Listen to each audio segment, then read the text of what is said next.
ఆ, ఏదో పెళ్లి చూపులో ఎవడే సుబ్రహ్మణ్యం అప్పుడు ఏదో ఇంటర్వ్యూలో విజయ్ నీ గురించి ఎలాంటి గాసిప్ నువ్వు వినాలనుకుంటున్నావు అని నన్ను అడిగితే విజయ్ దేవరకొండ సినిమా 100 crores కొట్టింది అని వినాలనుకున్నా అని చెప్పాను అప్పుడు నా ఫస్ట్ సినిమా టైంలో.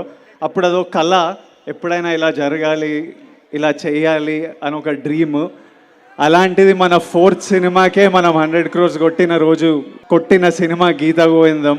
ఎన్నో పొగడ్తలున్నా, ఎంతో ప్రేమ అందుకున్నా, ఆ తర్వాత అదే ప్రయత్నంతోనే మిమ్మల్ని ఎంటర్టైన్ చేయాలి, మీకు మంచి సినిమాలు ఇవ్వాలి అని ఎంతో ట్రై చేశా.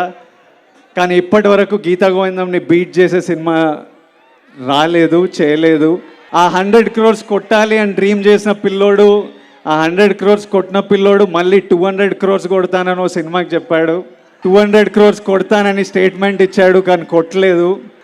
ఈ రోజు వరకు నాతో ఎంతోమంది అలాంటి స్టేట్మెంట్ ఎందుకు ఇచ్చావు, అలాంటి స్టేట్మెంట్ ఇవ్వడం తప్పు, అలాంటి స్టేట్మెంట్ నీ వయసులో నీ కెరియర్లో అది యారోగెన్స్లా అనిపిస్తుంది, అలాంటివి మాట్లాడొద్దు అని ఎంతోమంది ప్రేమతోని కోపంతోని ఈ రోజు వరకు చెప్తూ ఉంటారు.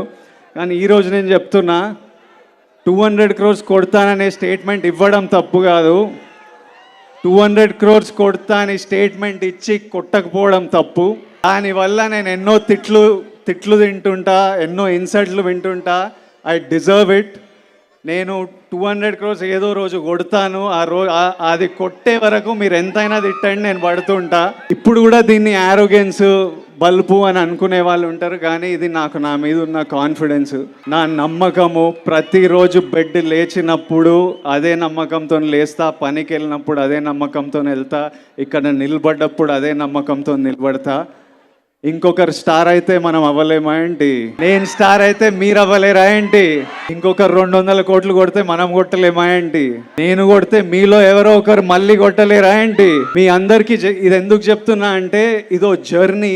గీతా గోవిందం నుంచి ఇప్పటివరకు నేను చేసిన ప్రతి సినిమా నాకు ఇంపార్టెంట్, చాలా నేర్పించింది.